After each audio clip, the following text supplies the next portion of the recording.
கைதட்டுறது எந்த மேடையில் வேணாலும் நடக்கும். இப்போ கைதட்டல் வாங்கி காட்டுற பாக்குறீங்களா? என்னம்மா கண்ணு, இது இதெல்லாம் வெட்டி உதாருங்க. இது எல்லா நடிகனுக்கு செய்ய தெரியும். அவங்க ரேஞ்சில் இந்த வெட்டி உதார செய்ய முடியும். ஆனா உண்மையான கொள்கையை பேசுற மேடை இதுதான். அடுத்தது என்னுடைய அன்பு தம்பி பெருமதிப்புக்குரிய கழக துணை பொதுச் செயலாளர் ஆர் ஆசா அவர்கள் பேச போறாங்க. அவருடைய பேச்சை கேட்கறதுக்கு நான் காத்துக்கிட்டு இருக்கிறேன். ஏன்னா அவங்க மாதிரி இருக்கிறவங்க பேச்சை கேட்டால் தான் நம்ம அறிவை வளர்த்துக்க முடியும். இந்த என்னம்மா கண்ணு உதாரெல்லாம் அறிவு வளராதுங்க, சும்மா ஜாலியாக இருக்கும். அது அந்த காலத்துலேருந்து நடந்துட்டு இருக்குது. ஒவ்வொரு நடிகருக்கு ஏதோ ஒன்று பேசினா கைதட்டுவாங்க, அது தனி கதை. ஆனால் இதுதான் ரொம்ப முக்கியமான ஒரு மேடை அப்படின்னு நான் நினைக்கிறது. தோழர் சேகுவேரான ஒரு படம், அந்த படத்தை சென்சாரில் கொத்து பராட்டா போட்டு அந்த படத்தை ஓட விடாமல் பண்ணிட்டாங்க. அவ்வளோ சென்சார் கட்டு. என்ன அப்படின்னா ஐஐடியில் உயர் ஜாதி என்று தங்களை தாங்களே கூறிக்கொண்டிருக்கும் இனத்திற்கும் தாழ்த்தப்பட்டவர் என்று முத்திரை குட்டப்பட்ட இனத்து மாணவர்களுக்கும் நடக்கிற ஒரு போராட்டம் தான் அந்த படத்தினுடைய கதை. தோழர் சேகுவேரா அப்படிங்கிற ஒரு படம். அதில் தோழர் சேகுவேராங்கிற அந்த டைட்டில் ரோல் நான் தான் நினச்சேன். நான் அந்த காலேஜில் ஒரு ப்ரொஃபஸர், என் பேர் சேகுவேரா. அதில் ஒரு வசனம் வரும், ராஜாவா பிறந்து வீணா போனவனும் இருக்கிறான், சாதாரண குடியில பிறந்து ராசாவா அப்படின்னு வாயை புழக்க வச்சவனு இருக்கிறாங்க அப்படின்னு அந்த படத்துல ஒரு டைலாக் வரும். தோழர் சேகுவேரா படத்துல ஒரு டைலாக் வரும். சென்சார்ல இதை விட கொடுமை பண்ண முடியாதுங்க. அந்த காலத்துல உதயசூரியனின் பார்வையிலன்னா கட் பண்ணிடுவாங்க. இதுல அந்த தாழ்த்தப்பட்ட சமூகத்தை சேர்ந்த ஒரு மாணவனை அவனுக்கு தைரியத்தை கொடுத்து காலேஜில் சேர வைக்கிற ஒரு கேரக்டர் பேரு அண்ணாதுரை. அதை சென்சார்ல அண்ணாதுரைன்னு பேர் வைக்கக்கூடாதுன்னு சொல்லி அதை ஐயாதுரைன்னு மாற்றப்பட்டிருக்குது. இன்றைய சென்சார் இன்னும் எவ்வளவு மோசமா இருக்கு பாருங்க. இன்றைய சென்சார் அன்னைக்கு திராவிட முன்னேற்ற கழகம் 1967க்கு முன்னாடி எவ்வளவு கடுமையா இருந்தது சென்சார். பராசக்தி படத்துல டாக்டர் கலைஞர் அவர்கள் எழுதின வசனத்தை எல்லாம் எவ்வளவு தூரம் கட் பண்ணாங்களோ அதை விட இப்போ சென்சார் மோசமா இருக்குது. சினிமாவில் நீங்க அந்த சைடு மத்திய அரசாங்கத்தை பத்தி எதுவுமே பேச முடியாது. அப்படிப்பட்ட ஒரு சர்வாதிகார சூழ்நிலையில ஒரு முதல்வராக இல்லாமல் போர்ப்படை தளபதியாக விளங்குபவர் தான் நமது முத்துவேல் கருணாநிதி ஸ்டாலின் அவர்கள். இது காக்கப்பட வேண்டிய ஒரு ஆட்சி. இந்த ஆட்சிங்கிறது இந்திய ஒன்றியத்துக்கே முன்மாதிரியா நடந்துகிட்டு இருக்கிற ஒரு ஆட்சி.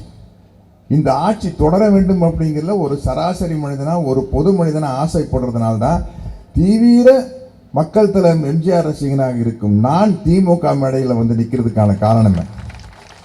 இதற்கு மேல ஒரு காரணம் இருக்குது. செல்போன்ல வச்சுக்கிறேன், எலெக்ஷன் வரட்டு அப்போ காட்டுறேன்.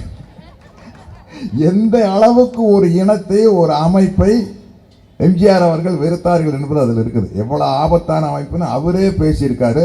அதை அன்னைக்கு வச்சுக்குவோம். இது தமிழக முதல்வர் ஆவதற்கு முன்னாலேயே முதல் நான் என்ன நினைச்சேன்னா, எனக்கு வயசுன்னு பார்த்தீங்கன்னா நமது தமிழக முதல்வர் முத்துவேல் கருணாநிதி ஸ்டாலின் அவர்களுக்கும் எனக்கும் தான் கிட்டத்தட்ட ஒரே வயசு, ஒரு சின்ன வித்தியாசம் தான். ஆனால் இவரை விட நான் அதிகமாக பழகிறது முத்தமிழறிஞர் கலைஞர் அவர்கள் கூட தான். ஏன்னா அவர் வசனத்தில் நான் 2 படம் நடிச்சுக்கிறேன்.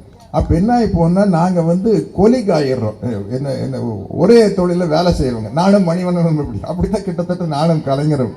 ஏன்னா அவர் வசனம் எழுதி கொடுக்குறாரு, நான் நடிக்கிற பாலைவன ரோஜாக்கில். ஸோ அவர்கிட்ட மிக மிக நெருங்கி பழகிற எனக்கு வாய்ப்பு கிடைச்சது. அப்போ அந்த படத்தினுடைய படப்பிடிப்பு பெரும்பாலும் கோபாலபுரத்தை சுற்றி நிறைய இடத்துல நடத்தது. இப்போ என்னோட கதைப்படி என்னோட வீடு எதுனா முரசொலி மாரண்ணையா வீடு தான் என்னோட வீடு. கலைஞர் வீடு ஒருத்தருடைய வீடு. அந்த மாதிரி நடந்துட்டு இருந்தது. அப்போ கலைஞர் வருவார் போவார், நாங்கள் போய் கலைஞரை பார்ப்போம்.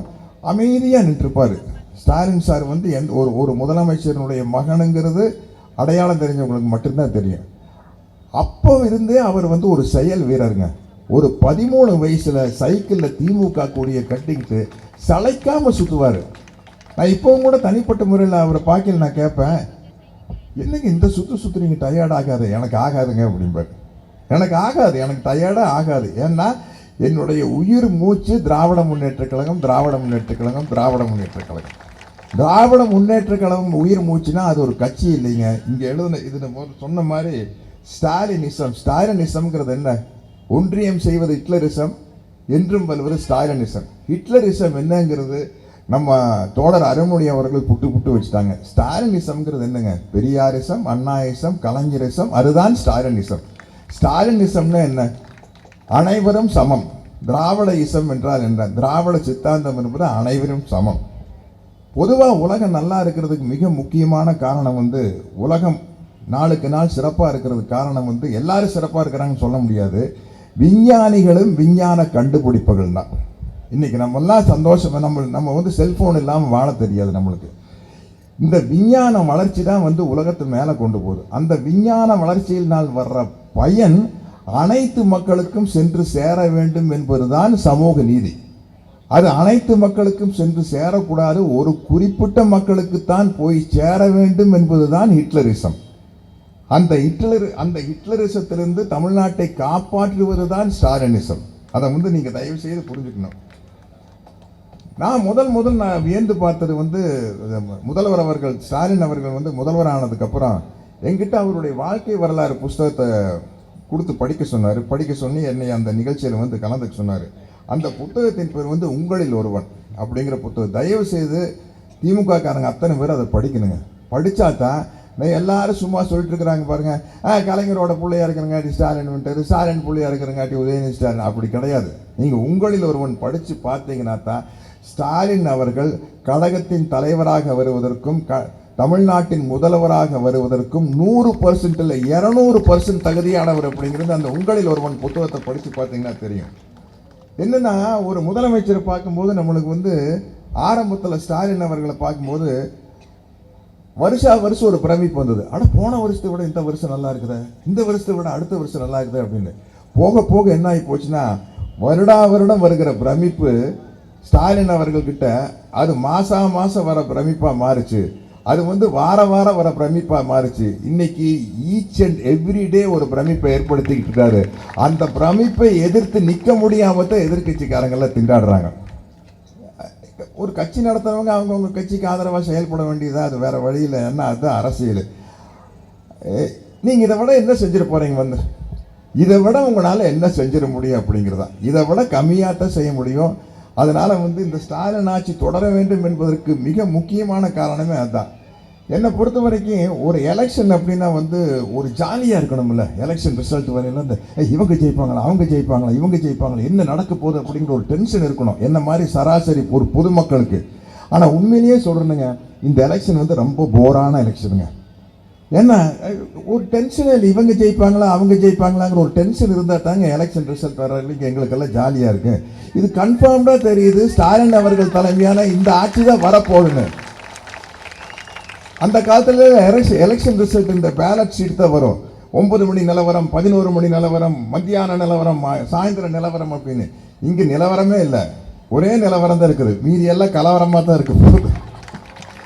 ஏன்னா தமிழ்நாட்டில் இருக்க ஒவ்வொரு தனி மனிதனும் இந்த ஸ்டாலின் அவர்கள் ஆட்சியில் இருக்கிற சிறப்பை உணர்ந்திருக்கிறார்கள். இவங்க சினிமாவை பார்ப்பாங்க, வேடிக்கை பார்ப்பாங்க, சினிமா நடிகரை பார்க்குற கூட்டம் வரும், கை தட்டுவாங்க, எல்லாம் தட்டுவாங்க. ஆனால் நம்முடைய குடும்பம் 5 வருடங்களுக்கு முன்னால் எப்படி இருந்தது, இப்பொழுது எப்படி இருக்கிறது என்பது ஒவ்வொரு தமிழ்நாட்டு குடிமக்களுக்கும் அவர்களுடைய மனசாட்சிக்கு தெரியும். அவர்கள் மனசாட்சிப்படி நடந்தால் நிச்சயமாக உதயசூரியனுக்கு தான் ஓட்டு போடுவார்கள் என்பது என்னுடைய ஆணித்தனமான சின்னம். போட்டிங்கிறது வந்து இந்த எலெக்ஷன்ல போட்டி உங்களுக்கு எங்களுக்கும் அதெல்லாம் கிடையாதுங்க. இந்த எலெக்ஷன்ல போட்டி வந்து சமூக நீதிக்கும் சனாதனத்துக்கும் தான். அந்த சமூக நீதிக்கும் சனாதனத்துக்கும் தான் போட்டி. இந்த கட்சிக்கு அந்த கட்சிக்கு, அந்த கட்சிக்கு இந்த கட்சிக்கும் எல்லாம் போட்டி இல்லை. உலகத்தில் 2 சித்தாந்தம் தான் இருக்குது.